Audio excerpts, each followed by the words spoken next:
one of my agents had told me that this movie was happening. We couldn't have the script, so we only had like sides. And I read the sides and I was like, this is awesome.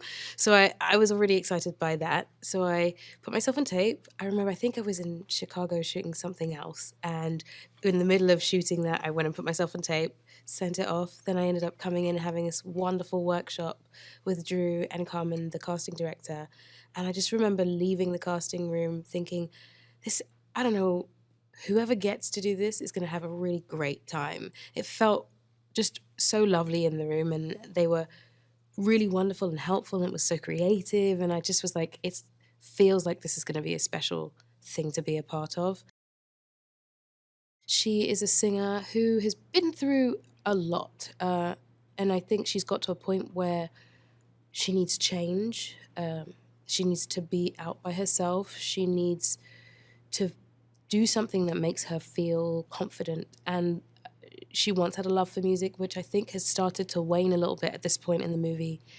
And being away from all the things that she's had to experience when it comes to the producers she's working with, the group that she was working with, this gives her a bit of escape. So she's moved on to try and be out by herself. I think a little bit to find out who she is again on her own, to find the love of music that she had. She meets all of these very strange characters along the way in this hotel, and has to sort of bear witness to everything, I guess. He's really, truly amazing. Just a good, good person. And I always looked forward to getting on set to be with him and giving him a big hug and like getting ready to just share space with him, because he's so generous that there is this wonderful energy in the room when you get to sit and do a scene with him. You can do it a million different ways and still it always feels real and true, which is wonderful.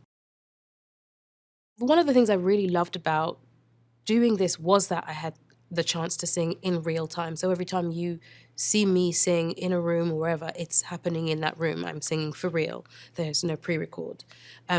And there are challenges that you come up against. You know, you get to time 15 and you've sung it 15 times through and you do get tired, but then you figure out a way to not let go of the quality of the sound that you're trying to make. And I was really adamant that I would do that. I wanted, if we had to do 20 takes, I wanted to do the 20 takes, you know, if we could.